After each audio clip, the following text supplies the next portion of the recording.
Hello everyone, जय श्री महाकाल। मैं self खुशी और आप सभी का खुशी की दुनिया में स्वागत है। और ये है हमारा लेक्चर नंबर 3। हम अभी पढ़ रहे हैं करंट अफेयर और मैं वीकली करंट अफेयर लेकर आती हूँ। और हमने ये करंट अफेयर एमपीपीएससी के लिए तैयार करे हैं और एमपीपीएससी के साथ साथ जितनी भी हमारी अदर पीएससी की पीसीएस की जो एग्जाम्स है उनके लिए भी हम ये कवर कर रहे हैं। तो करंट अफेयर जो है ये मैं आपको वीकली प्रोवाइड करती हूँ, यानी हफ्ते में एक दिन संडे टू संडे में प्रोवाइड करती हूँ। 1 जून से जब हमने स्टार्ट करा था तो आप देख सकते हैं इससे पहले के 2 लेक्चर जहाँ पे मैंने 1 जून से लेकर 7 जून तक और फिर 8 जून से लेकर 14 जून तक मैंने करंट अफेयर जो है वो कवर करे हैं। उसके बाद के करंट अफेयर में इस वीडियो में लेकर आई हूँ। 21 जून तक के करंट अफेयर लेकर आई हूँ मैं, 15 से 21 जून तक के। तो चलिए स्टार्ट करते हैं। और करंट अफेयर जैसा कि हम सभी जानते हैं कि प्रीलिम्स प्लस मेंस दोनों में ही बहुत ज़्यादा मैटर करता है। इसी के साथ में इंटरव्यू में भी हमको करंट अफेयर बहुत ज़्यादा हेल्प करता है कि अभी करंट में क्या चल रहा है। और ये मेरी तपस्या बैच का हिस्सा है। और मैं आपको बता दूं कि तपस्या बैच मैंने 1 जून से स्टार्ट करी है और ये बैच बिल्कुल फ्री है सारे स्टूडेंट्स के लिए। इसमें मैं आपको प्री प्लस मेंस की पूरी तैयारी करवाऊंगी। ये टारगेटेड है 2027-28 को लेकर और इसमें हम प्री और मेंस पूरा फ्री कवर करेंगे। पूरा का पूरा फ्री कवर करेंगे और ये हर एक बच्चे के लिए बिल्कुल फ्री है। मेरे को मेरा जो तपस्या बेच लाने का मोटिव था वो यही था कि ज़्यादा से ज़्यादा बच्चों तक मैं पहुंच सकूं जो महंगी महंगी कोचिंग की जो फ़ी है वो अफोर्ड नहीं कर सकते या फिर वो इतना सक्षम नहीं है कि वो वहाँ जाकर वो पढ़ सके। दैट्स वाई मैं ये बेच लेकर आई हूँ। तो चलिए चलते हैं, हम वीकली करेंट अफेयर की इस सीरीज़ में आगे बढ़ते हैं। हमारा फर्स्ट जो करंट अफेयर का हिस्सा है वो ये है। फर्स्ट हमारा पॉइंट है backward class overseas study scholarship scheme, यानी पिछड़ा वर्ग विदेश अध्ययन छात्रवृत्ति योजना। अब ये जो स्कीम है पिछड़ा वर्ग विदेश अध्ययन छात्रवृत्ति योजना, या फिर जिसे हम बोल सकते हैं backward class overseas study scholarship scheme, ये गवर्नमेंट का एक इनिशिएटिव है ऐसे स्टूडेंट्स के लिए, ऐसे बच्चों के लिए जो पिछड़े वर्ग के हो, जिनके पास में इतना मनी ना हो, मतलब वो इतना अफोर्ड नहीं कर सके कि वो अपने बच्चों को विदेश भेजे और विदेश में उनकी स्टडीज को कंटिन्यू रख सके। ठीक है, वो ये चीज को अफोर्ड नहीं कर सकते, इसलिए गवर्नमेंट ने ये स्कीम लॉन्च करी ताकि ऐसे बच्चे जो विदेश में जाकर पढ़ना चाहते हैं बट वो अफोर्ड नहीं कर सकते, उनको सहायता हो सके। तो इस स्कीम का जो ऑब्जेक्टिव है और ये स्कीम किसके अंडर काम कर रही है, तो ये department of backward class and minority welfare department के अंदर ये स्कीम काम कर रही है। पिछड़ा वर्ग एवं अल्पसंख्यक कल्याण विभाग द्वारा संचालित यह स्कीम है। इसका मुख्य उद्देश्य युवाओं को वैश्विक मंच पर स्थापित करना है। ठीक है, अब ये जो स्कीम है इसका ऑब्जेक्टिव क्या है कि हम हमारे यहाँ के जो यूथ है या फिर जो युवा जो यूथ है उनको हम वर्ल्ड लेवल पर, ठीक है, ग्लोबल प्लेटफॉर्म ऐसा प्रोवाइड कर सके कि वो अपनी स्किल्स को वहां पर भी शो कर सके। इसके बारे में हम मेन चीज अगर पढ़े तो ये स्कीम 1 जनवरी 2007 को स्टार्ट हुई थी। देखो प्रीलिम्स में हमारे स्कीम की डेट पर से क्वेश्चन आते हैं, दैट्स वाई ये इंपॉर्टेंट क्वेश्चन हो जाता है।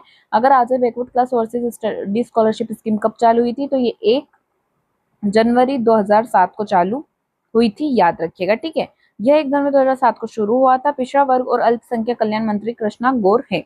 इसी के साथ में अगर हम अब भी backward class of minority welfare department के अगर हम चेयरपर्सन की बात करें तो वो मिनिस्टर कौन है, कृष्णा गौर। बहुत बार डिपार्टमेंट के हेड से क्वेश्चन आ जाता है, दैट्स वाई मैंने यहाँ पर ये सारी चीजें कवर कर रखी है। अब आप सोचेंगे करंट अफेयर से क्यों रिलेट करता है, तो ये जो स्कीम है ये अभी करेंटली थोड़ी चर्चा में है ये स्कीम। दैट्स वाई इस स्कीम के बारे में हम पढ़ रहे हैं, इसलिए हमने उसका ईयर, वो कौन से डिपार्टमेंट के अंदर आते हैं और उस डिपार्टमेंट का कौन हेड है, ये सारी इंपॉर्टेंट चीजें हमने इसमें कवर कर ली है। Next, eligibility criteria. अब स्कीम्स के अंदर उसकी डेट पूछी जाती है, उसका ऑब्जेक्टिव क्या है वो पूछा जाता है, कौन सी मिनिस्ट्री के अंदर आता है वो भी पूछा जाता है, और उसके साथ ना बहुत बार उसकी एलिजिबिलिटी क्राइटेरिया क्या क्या है वो भी पूछ ली जाती है। तो एक बार हम पढ़ लेते हैं। इस योजना के अंतर्गत चयनित विद्यार्थियों को विदेश के प्रतिष्ठित विश्वविद्यालयों में पोस्ट ग्रेजुएशन, पीएचडी या रिसर्च की पढ़ाई के लिए ट्यूशन फीस का भुगतान शासन द्वारा किया जाता है।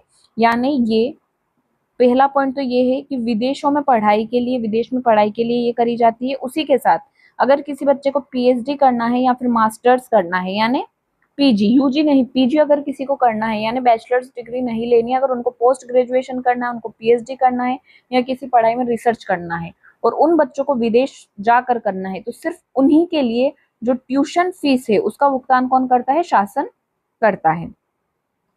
पढ़ाई के खर्च के साथ साथ रहने और यात्रा का खर्च भी सरकार करती है। मध्य प्रदेश के मूल निवासी और पिछड़ा वर्ग श्रेणी के छात्र छात्रा अंतर्गत आते हैं। अब इसकी जो ये हमारी बैकवर्ड क्लास जो स्कीम है, स्कीम के अंदर कौन आता है? तो इसमें आते हैं हमारी बैकवर्ड क्लास। ठीक है, बैकवर्ड क्लास के लोग इसमें आते हैं। पिछली परीक्षा प्रथम श्रेणी कम से कम 60% अंक के साथ उत्तीर्ण की हो, आवेदक की आयु 35 वर्ष से कम हो, विद्यार्थी ने विदेश के किसी मान्यता प्राप्त प्रतिष्ठित विश्वविद्यालय संस्थान में प्रवेश प्राप्त कर लिया हो। अगर उसका एडमिशन हो जाता है उसके बाद ही हमारा जो शासन है, हमारी जो गवर्नमेंट है, उसको पूरा ये जितना भी स्कीम का जितना भी बेनिफिट है वो प्रोवाइड करती है। नेक्स्ट आ जाते हैं द संगीत नाटक एकेडमी रत्न। ठीक है, हाँ, was conferred upon doctor Puru Dadhich gharana, the pioneer of famous Dadhich gharana style of Kathak and Padma Shri awardee.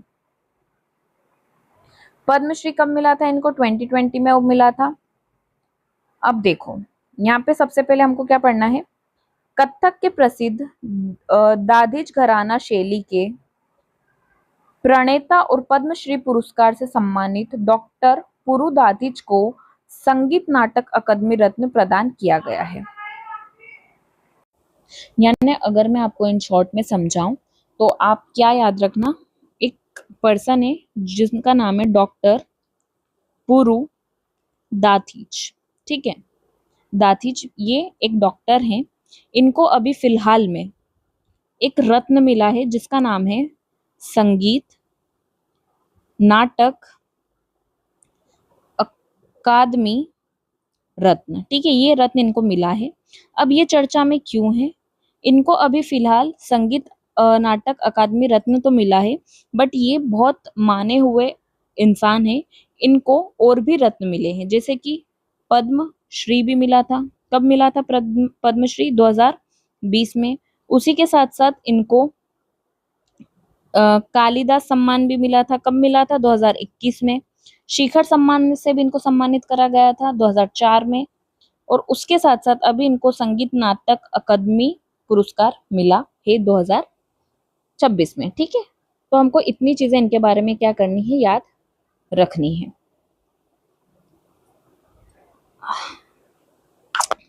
अब इनके साथ साथ और किस किस को मिला है? रामलाल बरेट, एवी आनंद, रीता गांगुली, पुरुदादी, चित्रंजन ज्योतिषी, पशुमर्ती, रतैया शर्मा, सुधारणी रघुपति। ये इतना इम्पोर्टेंट नहीं है, आप सिर्फ और सिर्फ इनका नाम याद रखिएगा। और इनको ये बाकी अवार्ड्स भी मिले हैं, ये भी याद रखिएगा। इसमें सबसे मेन है पद्मश्री कब मिला था, ये चीज आप थोड़ी सी ध्यान रखिएगा। ठीक है, नेक्स्ट आते हैं from 15th of July to 31st of July 2026 the नशे से दूरी है जरूरी 2.0 campaign will be conducted in all districts of the state. 15 जुलाई से 31 जुलाई 2026 तक राज्य के सभी जिलों में नशे से दूरी है जरूरी 2.0 अभियान चलाया जाएगा। अब ये चीज ना आपको, अगर आप अभी मेंस दे रहे हैं तो अगर उसमें भी कोई क्वेश्चन आता है तो उसमें भी आप ये चीज लिख सकते हैं, गवर्नमेंट इनिशिएटिव से रिलेटेड अगर कोई आता है तो, कि नशे से दूरी है जरूरी नाम का जो कैंपेन है 2.0 गवर्नमेंट द्वारा चलाया गया है राज्य के सभी जिलों में, in all district of state में चलाया गया है। कब से कब तक चलाया जाएगा? 15 जुलाई से चलाया जाएगा, ये 31 जुलाई तक चलाया जाएगा, 16 दिन के लिए। ठीक है, ये आप बिल्कुल मेंशन कर सकते हैं। अगर आपको मेंस में कोई भी ऐसा क्वेश्चन आता है तो उसमें आप इस चीज को मेंशन कर सकते हैं। आगे बढ़ते हैं। MP tourism von a national award eight exhibition excellence award 2026 in excellence in conference management category. ये इम्पोर्टेंट हो जाता है। इसमें हम पढ़ रहे हैं कि एमपी टूरिज्म ने प्रदर्शनी उत्कृष्टता पुरस्कार 2026 में सम्मेलन प्रबंधन में उत्कृष्टता श्रेणी में राष्ट्रीय पुरस्कार जीता।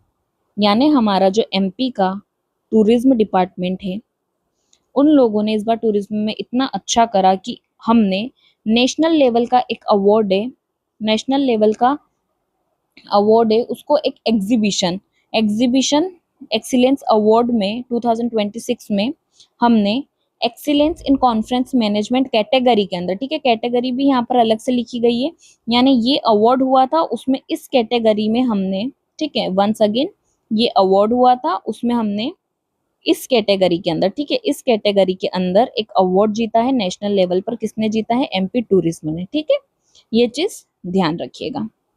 अब हम आगे बढ़ते हैं और चलते हैं नेक्स्ट पॉइंट की ओर। द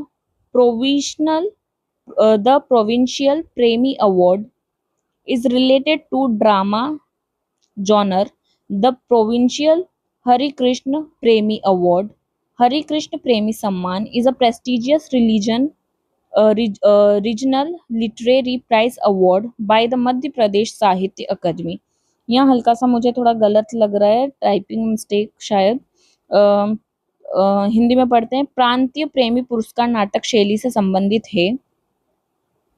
प्रांतीय हरिकृष्ण प्रेमी पुरस्कार हरिकृष्ण प्रेमी सम्मान मध्य प्रदेश साहित्य अकादमी द्वारा प्रदान किया जाने वाला एक प्रतिष्ठित क्षेत्रीय साहित्य पुरस्कार है। ठीक है, ओके, देखो यहाँ पर क्या लिखा है मैं आपको बताती हूँ। एक पुरस्कार है जिसका नाम है हमारा हरि कृष्ण प्रेमी सम्मान, ठीक है, प्रेमी अवार्ड बोल दो, सम्मान बोल दो। ये जो अवार्ड है ये किससे रिलेटेड है? नाटक से, नाटक से रिलेटेड है। किससे रिलेटेड है? ड्रामा से रिलेटेड है, ठीक है। आप क्या ध्यान रखेंगे, ये एक सम्मान का नाम है, ये नाटक से रिलेटेड है, यानी ड्रामा की फील्ड में दिया जाता है। और ये अभी 2024 में किस किस को दिया गया था? विजय बेशर्मा गाडरवाड़ा और विवेक रंजन श्रीवास्तव को दिया गया था। किसके लिए दिया गया था? इन्होंने, विजय जी ने एक नाटक लिखा था, जिंदगी ही नाटक है, ठीक है, जिंदगी ही नाटक है, ठीक है, और विवेक रंजन ने लिखा था जलनाद। इसके लिए इनको दिया गया था ये अवार्ड। कौन सा अवार्ड? हरि कृष्ण प्रेमी अवार्ड। देखो अगर आप अभी भी कंफ्यूज हो रहे हो क्योंकि यहाँ पे थोड़ा सा मुझसे टाइपिंग में मिस्टेक हुआ है, दैट्स वाई मैं अच्छे से समझा नहीं पाई, इसलिए इन शॉर्ट में मैं आपको बता देती हूँ वापस से कि जो हमारा अवार्ड है, कौन सा अवार्ड? हरि कृष्ण प्रेमी सम्मान, ठीक है, कौन सा? हरि कृष्ण प्रेमी सम्मान। ये सम्मान जो है ये ड्रामा की फील्ड में दिया जाता है, नाटक शैली के लिए ये दिया जाता है। और ये 2024 में दिया गया था, किस किस को दिया गया था? विजय और विवेक जी को दिया गया था, और इन्होंने ये नाटक लिखे थे इसलिए इनको दिया गया था। सिर्फ इतना याद रखना है। अब हमने इनको इम्पोर्टेंट क्यों माना है? क्योंकि हमारे एमपी से बिलोंग करते हैं। नेक्स्ट आता है प्रांतीय आचार्य नंद दुलारे वाजपेयी पुरस्कार आलोचनात्मक लेखन के क्षेत्र में दिया जाता है।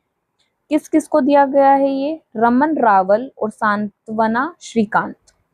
The provincial Acharya Nand Dulare Vajpayee award is given in criticism field. किस किस को दिया गया था? रमन रावल जो कि इंदौर से हैं और सांत्वना श्रीकांत जो कि भोपाल से बिलोंग करते हैं। भारतीय नारी स्थिति एवं गति और युग पुरुष मोदी, ये जो दो है ये इन्होंने लिखी थी। अब आते हैं हम नेक्स्ट, माही लामा बॉक्सर। ये बहुत इंपॉर्टेंट करंट अफेयर है, ठीक है। देखो करंट अफेयर जो भी चल रहा है ना मैं सब बता रही हूँ, बट जिनको मैं बहुत इंपॉर्टेंट बता रही हूँ ना वो ज्यादा इंपॉर्टेंट हो जाता है, मतलब उनको तो आपको याद रखना ही रखना है। जैसे मान लो एक बार के आप ना इस चीज को भूल सकते हो, ठीक है, इस चीज को भूल सकते हो, बट आप ना किन चीजों को नहीं भूल सकते हो वो मैं आपको बताऊं अगर, तो जैसे कि ये स्कीम के बारे में आपको जानना जरूरी है, इसको मत भूलिएगा, इसको याद रखिएगा। उसके बाद ये जो पॉइंट बताऊंगी इसको आप बिल्कुल याद रखिएगा, इस तरह की चीजें। ओके, तो Mahi Lama boxer from Madhya Pradesh state boxing academy, यानी हमारी जो मध्य प्रदेश की राज्य की जो बॉक्सिंग एकेडमी है, जो कहाँ पर है, उसका एकेडमी कहाँ पर है, भोपाल में। ठीक है, भोपाल में है। तो वहाँ की एक स्टूडेंट है माही लामा, क्या नाम है, माही लामा, ये एक बॉक्सर है और ये सिलेक्ट हुई है हमारी इंडियन टीम में। किस चीज के लिए सिलेक्ट हुई है, वर्ल्ड कप ऑफ बॉक्सिंग 2026, यानी 2026 का जो वर्ल्ड कप है, किसका वर्ल्ड कप, बॉक्सिंग का जो वर्ल्ड कप है, उसमें हमारी जो नेशनल टीम है, हमारी जो नेशनल टीम है उसमें हमारे एमपी की माही लामा भी सिलेक्ट हुई है। मध्य प्रदेश राज्य मुक्केबाजी अकेदमी मुक्केबाज माही लामा का चयन 2026 में चीन में आयोजित होने वाले मुक्केबाजी विश्व कप के लिए भारतीय टीम में किया गया। यह विश्व कप 15 से 20 जून 2026 तक चीन में आयोजित होगा। अब यहाँ से क्या क्या क्वेश्चन बन सकते हैं, यहाँ से हमारा पहला क्वेश्चन है माही लामा। ठीक है, माही लामा ये हमारे भोपाल की जो एकेडमी है वहां से सिलेक्ट हुई है नेशनल टीम में, तो माही लामा बहुत इंपॉर्टेंट नाम हो जाता है।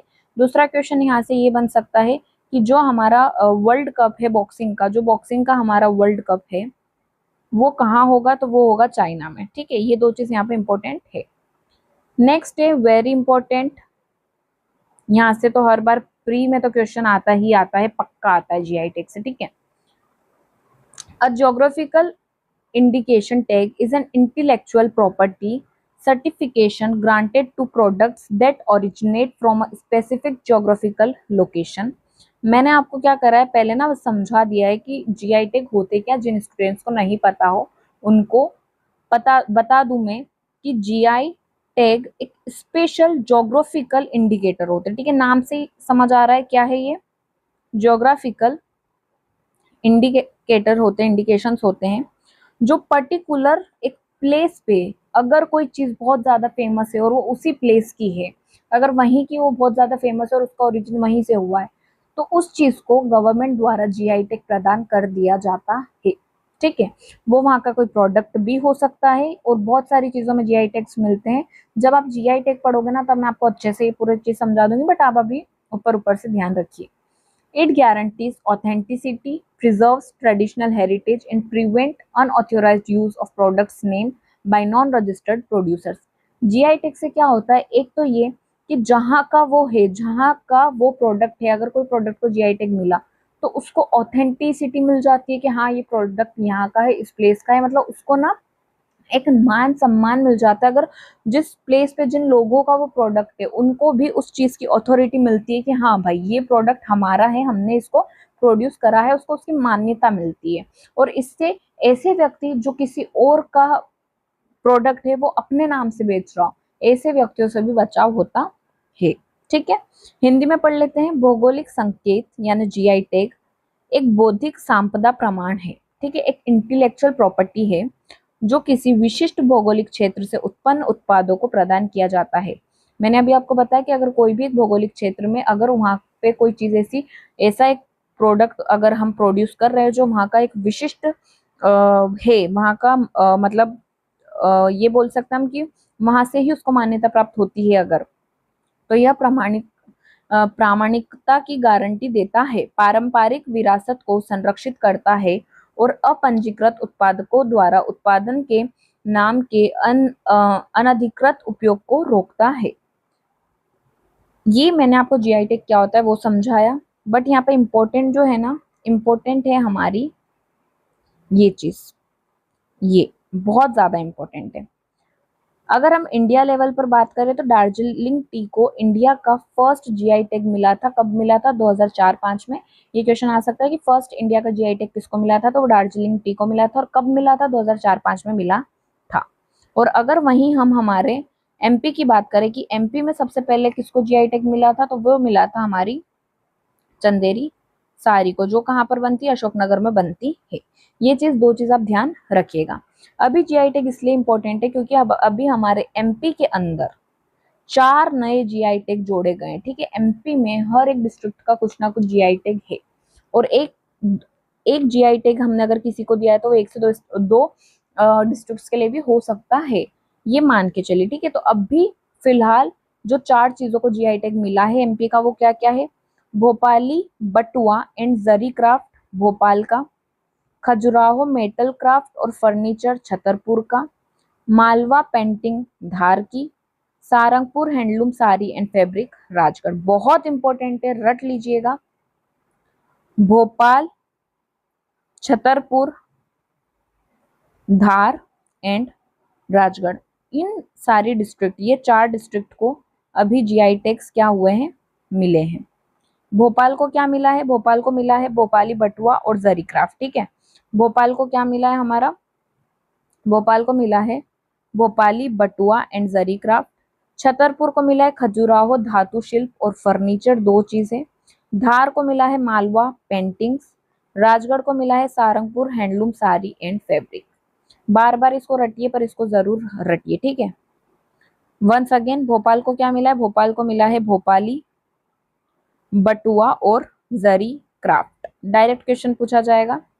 छतरपुर को क्या मिला? छतरपुर को ऑलरेडी जो है छतरपुर को फर्नीचर में मिला हुआ था, उसी के साथ में जो खजुराहो मेटल क्राफ्ट है, खजुराहो मेटल क्राफ्ट है, ये भी इसको मिल चुका है। उसी के साथ में धार को मिला है मालवा पेंटिंग्स में, और राजगढ़ को मिला है हमारा सारंगपुर हैंडलूम साड़ी और फैब्रिक में, ठीक है। आपको राइटिंग समझ नहीं आएगी, आप यहाँ इसको देख सकते हैं। ये सिर्फ मैं आपको रिवाइज करवा रही हूँ बार बार, ताकि आप लोगों को क्लास में ही ये सारी चीजें याद हो जाए, ठीक है। तो ये बहुत ज्यादा आईएमपी है, मोस्ट आईएमपी है, ये तो आपको याद रखना ही है। नेक्स्ट आते हैं, the state level programme organised for the distribution of 37th instalment of Ladli Behna Yojana held at Kesli Deori Sagar on 14th of June 2026। Again important question है। क्यों इम्पोर्टेंट है? क्योंकि ये जो है ये फिर स्कीम के ऊपर है। स्कीम का नाम है लाडली बहन योजना, ठीक है। आप सभी को पता है लाडली बहन योजना क्या है। तो लाडली बहन योजना की 37वीं किस्त के वितरण के लिए हर महीने 1500 रुपए दिए जाते हैं। पहले कम दिए जाते हैं, अब 1500 रुपए कर दिया गया है गवर्नमेंट के द्वारा। तो हर महीने लाडली बहन को 1500 रुपए खाते में आ जाते हैं। तो जब हमारी लाडली बहन योजना की 37th किस्त कट रही थी, 37th किस्त सबके बैंक अकाउंट में पहुंच रही थी, तो उसके वितरण के लिए आयोजित राज्य स्तरीय कार्यक्रम 14 जून 2026 को केसली द्योरी सागर में आयोजित किया गया था। यहाँ पर आप लाडली बहन योजना के बारे में इन्फो निकालेंगे, वो आपका होमवर्क है, ठीक है।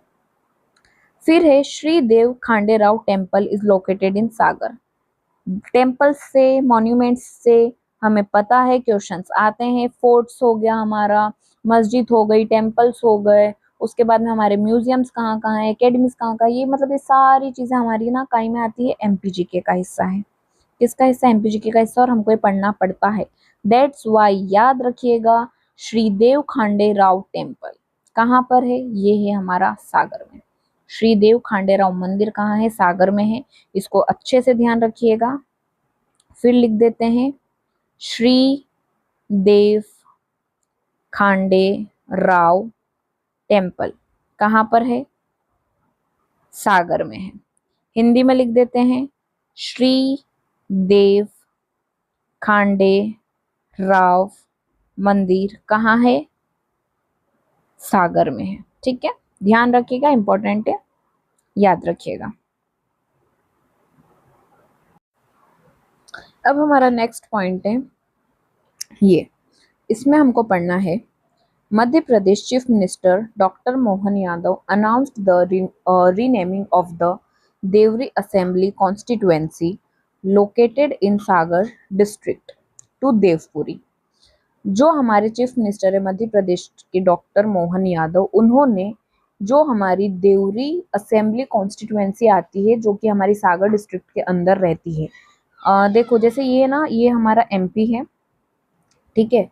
अब हमारे एमपी में बहुत सारी क्या है, डिस्ट्रिक्ट्स है, ठीक है, बहुत सारी डिस्ट्रिक्ट्स है। उन अलग अलग डिस्ट्रिक्ट्स में बहुत सारे डिस्ट्रिक्ट्स है।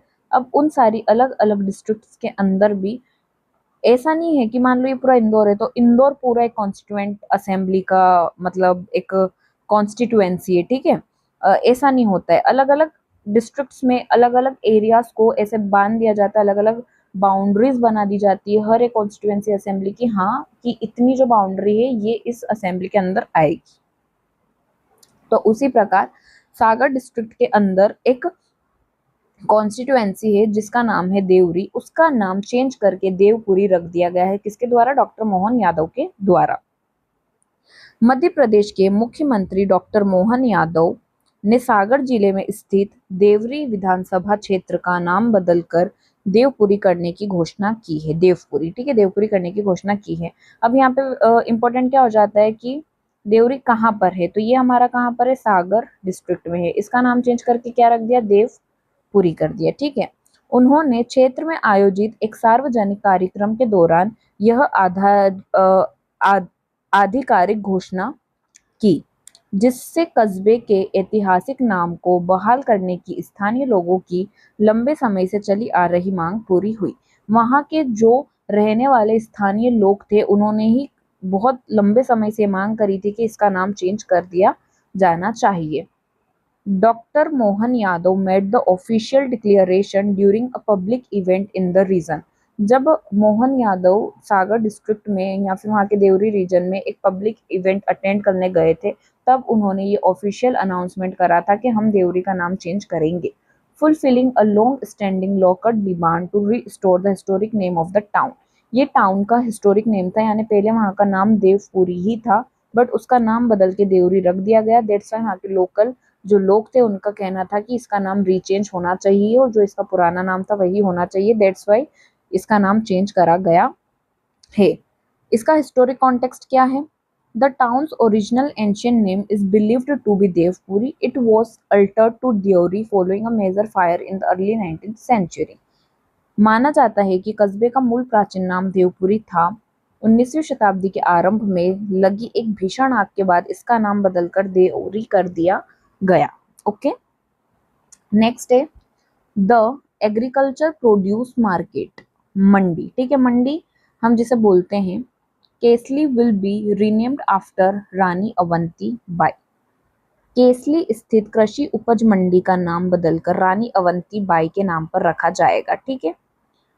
केसली नाम के एक प्लेस पर एक मंडी है जिसका नाम क्या, मतलब जिसे हम क्या बोलते हैं? कृषि उपज मंडी बोलते हैं, फिर एग्रीकल्चर प्रोड्यूस मार्केट बोला जाता है। मंडी नाम की एक जगह है, उसका नाम चेंज करके भी रानी अवंतीबाई के नाम पर रखा जाएगा, ठीक है। क्या रखा जाएगा? रानी अवंतीबाई के नाम पर रखा जाएगा। और ये जो केसली नाम की जगह ये भी कहाँ पर है? ये भी हमारे सागर के अंदर है। यानी अभी तक हमने दो चीज पढ़ ली है सागर में, एक तो है देवरी नाम की जगह जिसको चेंज करके देवपुरी रखा जाएगा, और एक केसली नाम की जगह है, वहां पर एक मंडी है जिसका नाम बदलकर क्या रखा जाएगा? अवंती बाई के नाम पर रखा जाएगा, ठीक है। नेक्स्ट पॉइंट है हमारा gram panchayat Gaur Jhamar and gram panchayat Kesli will be converted into nagar panchayat. और सागर के अंदर, सागर डिस्ट्रिक्ट के अंदर दो ग्राम पंचायत है। क्या है? दो ग्राम पंचायत है। कौन कौन सी? एक है हमारा गोर झामर और एक है हमारा केसली। ये दोनों क्या है? पास पास में, और ये दोनों हमारी ग्राम पंचायत है। दैट्स वाई इनका नाम, मतलब इनको अब कन्वर्ट करेंगे, किस में कन्वर्ट करेंगे?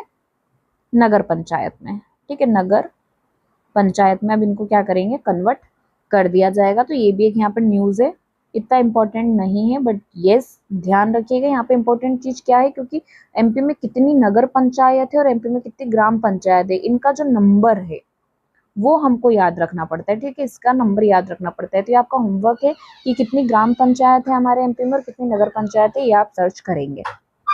फिर आता है on the name of emperor Veer Vikram Aditya the chief minister announced the establishment of a separate academy.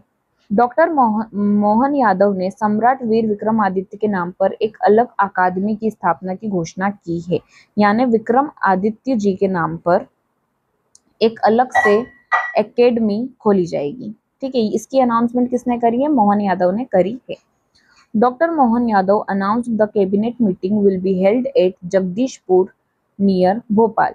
Mohan Yadav ने घोषणा की कि मंत्रिमंडल की बैठक भोपाल के पास जगदीशपुर, जिसे पहले इस्लाम नगर के नाम से जाना जाता था, में आयोजित की जाएगी। यहाँ पे इम्पोर्टेंट ये है कि जो जगदीशपुर है, जिसका नाम चेंज होके वो जगदीशपुर पड़ा है, उसका नाम पहले क्या था? तो उसका नाम पहले था हमारा इस्लाम नगर। ठीक है, क्या था? इस्लाम नगर नाम था। अब आता है 836th national junior and sub junior canoe sprint championship held at Raipur Chhattisgarh between 12 June to 14 June. Madhya Pradesh won total of 39 medals to clinch the overall championship। 12 से 14 जून के बीच रायपुर छत्तीसगढ़ में आयोजित 36वीं राष्ट्रीय जूनियर और सब जूनियर केनो स्प्रिंट चैंपियनशिप में मध्य प्रदेश ने कुल 39 पदक जीते। इन्हें जीतकर समग्र चैंपियनशिप अपने नाम की। यहाँ पर इम्पोर्टेंट क्या आ जाती है? देखो, डेट वगैरह भी आप एक बार के लिए भूल सकते हो। यहाँ पर इम्पोर्टेंट एक तो हमारे मेडल्स पूछे जाते हैं कि कितने मेडल जीते। दूसरा, ये जो खेल हुआ था ये कहाँ हुआ था? तो ये हुआ था रायपुर छत्तीसगढ़ में। ठीक है, अब ये जो 39 हमने मेडल जीते उसमें से 25 गोल्ड थे, 11 सिल्वर थे और 3 कौन से थे? हमारे ब्रोंज थे। ठीक है, 25 स्वर्ण, 11 रजत, 3 कांस्य। और इसे जीतकर ये पूरी जो चैंपियनशिप थी, ये 36वीं चैंपियनशिप जो कि रायपुर में आयोजित की गई थी, तो ये पूरी चैंपियनशिप एमपी ने क्या करी? अपने नाम कर ली। ठीक है, आगे बढ़ते हैं। The proposed tiger tourism corridor in Madhya Pradesh is being developed to connect Pench, Kana, Bandhavgarh and Panna Tiger Reserve। Again IMP है ये। 625 किलोमीटर कॉरिडोर, 6000 CR इन्वेस्टमेंट। ठीक है, 6000 करोड़ का इसमें इन्वेस्टमेंट लगेगा और ये कॉरिडोर पूरा 625 किलोमीटर का बनाया जाएगा। और ये कॉरिडोर बनाया जाएगा, ये जो हमारा टाइगर टूरिज्म कॉरिडोर है जो बन रहा है, वो किस किस के बीच बन रहा है? पेंच, कान्हा और बांधवगढ़ जो नेशनल पार्क है उनके बीच बन रहा है। ठीक है, अब कान्हा जो नेशनल पार्क है वो कहाँ पर है? ये हमारा मंडला के आसपास देखने को मिलता है। बांधवगढ़ हमारा उमरिया के आसपास देखने को मिलता है। पेंच कहाँ मिलता है ये आप कमेंट में बताएंगे। इम्पोर्टेंट है इनकी प्लेसेस भी कि ये कहाँ कहाँ देखने को मिलते हैं, कौन से कितने नेशनल पार्क है हमारे, कितने नेशनल पार्क है हमारे एमपी में, उसमें से कितनों को टाइगर रिजर्व का स्टेटस मिला है। ये सारी चीजें हमारी एमपीजीके के अंदर आती है। और आज इस स्लाइड में अगर मैं आपको पेंच, कान्हा, बांधवगढ़ के बारे में बता रही हूँ, टाइगर रिजर्व के बारे में बता रही हूँ, तो ये आपका होमवर्क है कि आप पूरा सर्च करें कि टाइगर रिजर्व कितने हैं, नेशनल पार्क कितने हैं। ये सारी चीजें आपकी होमवर्क में है। तो यहाँ पे हमने क्या पढ़ा? मध्य प्रदेश में प्रस्तावित टाइगर टूरिज्म कॉरिडोर, ये एक कॉरिडोर बना रही है हमारी मध्य प्रदेश सरकार, जो पेंच, कान्हा और बांधवगढ़ टाइगर रिजर्व को और पन्ना टाइगर रिजर्व को जोड़ने के लिए विकसित किया जा रहा है। ओके, यहाँ पे चार रिजर्व्स है। ठीक है, पेंच भी है, कान्हा भी है, बांधवगढ़ भी है और पन्ना भी है। ये ओवरऑल हमारे एमपी में कहाँ देखने को मिलेंगे? जैसे ये हमारा मान लो एमपी का मैप है, मैंने ज़्यादा एक्यूरेट तो नहीं बनाया है, बट हाँ ये वाला जो हमारा हिस्सा है ना, ये यहाँ पर हमारे चारों के चारों नेशनल पार्क कितने एरिया में आ जाएंगे, यानी लगभग इसी एरिया में हमको ये कॉरिडोर देखने को मिलेगा। और ये 625 किलोमीटर का कॉरिडोर रहेगा और इसमें हमने 6000 करोड़ का इन्वेस्टमेंट लगाया है, तो ध्यान रखिएगा। Next, Madhya Pradesh state shooting academy. कौन सी? Shooting academy.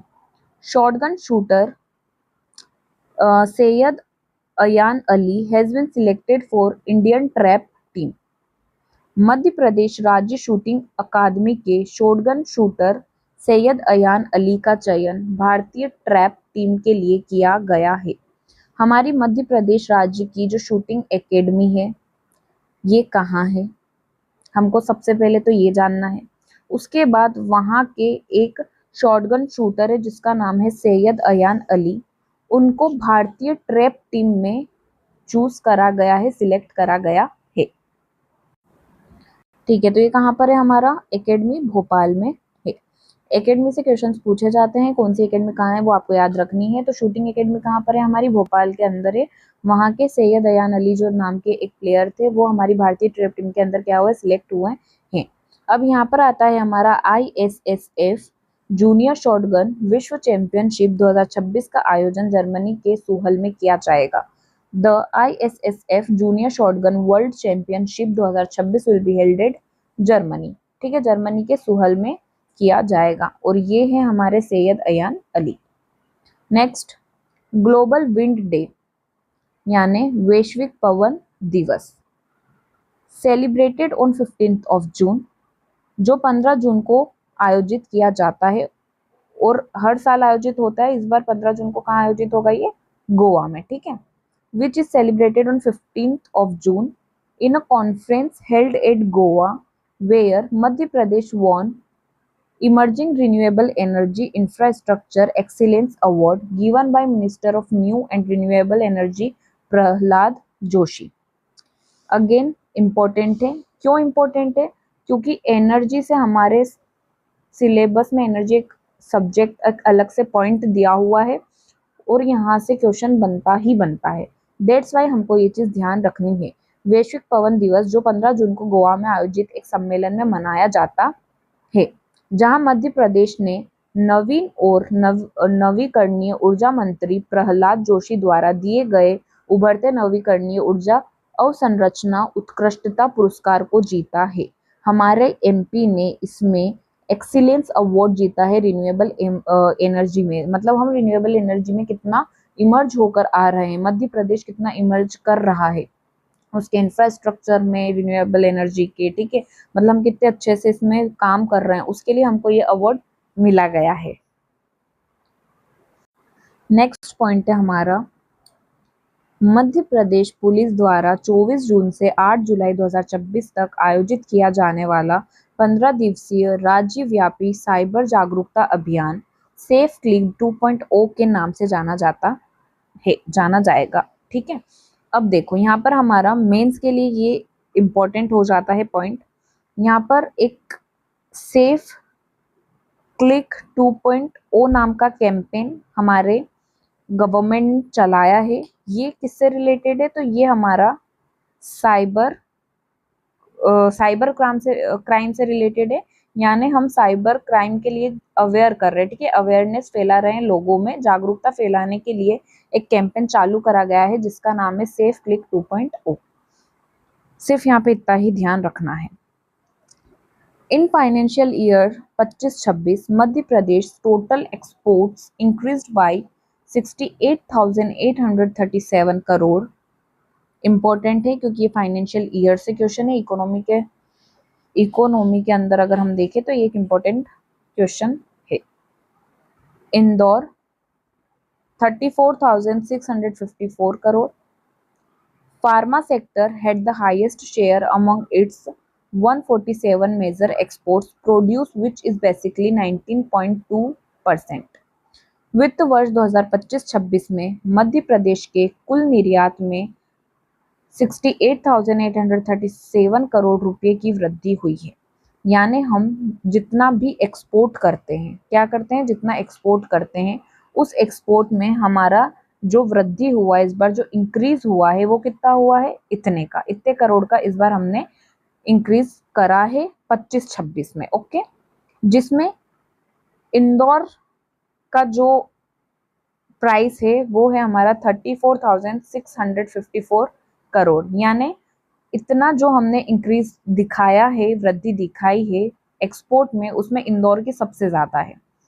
उसके बाद फार्मा सेक्टर का अपने 147 प्रमुख निर्यात उत्पादों में सबसे बड़ा हिस्सा था और एक्सपोर्ट करने में सबसे बड़ा सेक्टर जो है वो कौन सा है, हमारा फार्मा सेक्टर, जो कि मूल रूप से 19.2% है। ये रफ कर देती हूँ, आप लोगों को दिखेगा नहीं। चलिए आगे बढ़ते हैं। नेक्स्ट क्वेश्चन है हमारा, in Barkhedi Jetu Vidisha the union agriculture and Vidisha MP Shivraj Singh Chouhan lay the foundation stone of India first model Krishi Vigyan केंद्र। विदिशा के बड़खेड़ी जेतू में केंद्रीय कृषि विभाग और विदिशा के सांसद शिवराज सिंह चौहान ने भारत के पहले मॉडल कृषि विज्ञान केंद्र की आधारशिला रखी। विदिशा में ये एक जगह है जहाँ पर जो हमारा सेंट्रल या फिर हम बोल सकते हैं यूनियन एग्रीकल्चर डिपार्टमेंट जो है उसका नींव रखा गया है, उसका पहला मॉडल का आधारशिला रखी गई है। किसके द्वारा? शिवराज सिंह चौहान के द्वारा। यहाँ पर सिर्फ इतना ध्यान रखना है। अब आता है हमारा एमएसएमई अधिकारी ओजस्वी टेम्भरे। सिंगापुर में आयोजित अंतरराष्ट्रीय व्यापार व्यवसाय विकास प्रशिक्षण कार्यक्रम में भारत का प्रतिनिधित्व करने के लिए चयनित एकमात्र भारतीय प्रतिभागी थे। ओजस्वी Tembhare, a MSME officer, was the only Indian participant selected to represent India at the International Trade Business Development Training Program held in Singapore. Singapore में एक इंटरनेशनल मीटिंग हुई, ट्रेड के ऊपर हुई थी, ट्रेड और बिजनेस के ऊपर। उसमें हमारे जो इंडिया के रिप्रेजेंटेटिव थे वो कौन थी? वो एक लेडी थी जिसका नाम है ओजस्वी टेम्भरे। ठीक है, तो ये एकमात्र ऑफिसर है एमएसएमई सेक्टर की जिन्होंने इंडिया की तरफ से पार्टिसिपेट करा था इस सिंगापुर के कॉन्फ्रेंस में। कार्यक्रम के दौरान ओजस्वी टेम्भरे ने विदेश मंत्रालय के अधिकारियों को स्मृति चिन्ह के रूप में एक शिवपुरी जैकेट भेंट की। ये इतना इंपॉर्टेंट नहीं है। अब आता है until 22 June 2026 Telegram has been blocked in India ahead of NEET UG 2026 re examination. अब यहाँ पे ठीक है, ये चीज़ तो इतनी नहीं पूछी जाएगी कि कब बैन करा गया, क्यों बैन करा गया, कहाँ तक बैन करा गया। ठीक है, ये एक आप करंट अफेयर में चीज़ याद रख सकते हो, बट यहाँ पर ये वाली जो चीज़ है ना ये इम्पोर्टेंट हो जाती है। आप सभी को पता है कि हमारा प्रीलिम्स के अंदर जो हमारी यूनिट 9 है वो हमारी आईसीटी से रिलेटेड है। ठीक है, आईसीटी यानी कंप्यूटर से रिलेटेड है। वहाँ पे हमको सोशल साइट्स पढ़नी रहती है बहुत सारी, तो उसमें उसके ईयर और उसको किसने डेवलप करा है वो पूछा जाता है। तो टेलीग्राम कब डेवलप हुआ था? 2013 में हुआ था। और किसके द्वारा हुआ था? तो पावेल ड्यूरोव और निकोलाई ड्यूरोव के द्वारा हुआ था। ये चीज इंपॉर्टेंट है, ध्यान रखिएगा। नेक्स्ट आता है हमारा prime minister Narendra Modi was conferred with the order of the white double cross, highest honour of Slovakia. प्रधानमंत्री नरेंद्र मोदी को स्लोवाकिया के सर्वोच्च सम्मान order of the white double cross से सम्मानित किया गया है। देखो ऐसे ना, अगर हमारे देश के प्रधानमंत्री को या राष्ट्रपति को कोई भी सम्मान दिया जाता है ना तो वो क्वेश्चन आ सकता है एग्जाम में। तो इसलिए याद रखना कि प्रधानमंत्री को order of the white double cross जो ये इस चीज से सम्मानित करा गया, तो ये अवार्ड कहाँ का था? तो ये स्लोवाकिया का था सम्मान। ठीक है, इससे प्रधानमंत्री को क्या करा गया था? सम्मानित करा गया था। नेक्स्ट है, और हाँ यहाँ पर एक चीज हमको और याद रखनी है, रॉबर्ट फीको, ये स्लोवाकिया के क्या है? प्रधानमंत्री है। अभी देखो स्लोवाकिया से हमको ये क्वेश्चन भी आ सकता है कि वहाँ के जो प्रधानमंत्री है, पीएम है, वो कौन है। तो हमको यहाँ से दो चीज याद रखनी है कि प्रधानमंत्री को ये अवार्ड कहाँ से मिला था? स्लोवाकिया से मिला था। और स्लोवाकिया के प्रधानमंत्री कौन है? रॉबर्ट फीको। ये रॉबर्ट फीको है और ये नरेंद्र मोदी है। Next point, Smriti Mandhana is the only Indian included in Times list of 100 most influential player of 2026। Smriti Mandhana time पत्रिका की 2026 के 100 सबसे प्रभावशाली खिलाड़ियों की सूची में शामिल होने वाली एकमात्र भारतीय है। जो टाइम्स पत्रिका है 2026 की, उसके अंदर जितने 100 खिलाड़ी हैं जो कि बहुत ज़्यादा इन्फ्लुएंशियल है, प्रभावशाली है, उनमें हमारे इंडिया से एकमात्र जो सिलेक्ट हुई है वो है स्मृति मंधाना। स्मृति मंधाना, ठीक है।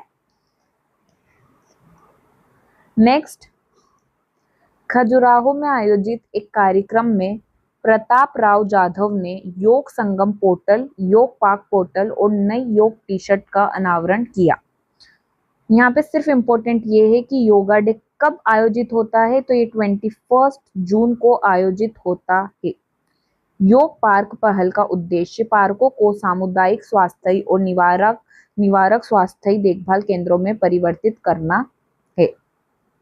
Pratap Rao Jadhav unveiled the Yoga Sangam portal, Yoga Park portal and the new yoga t-shirt in event held at Khajuraho.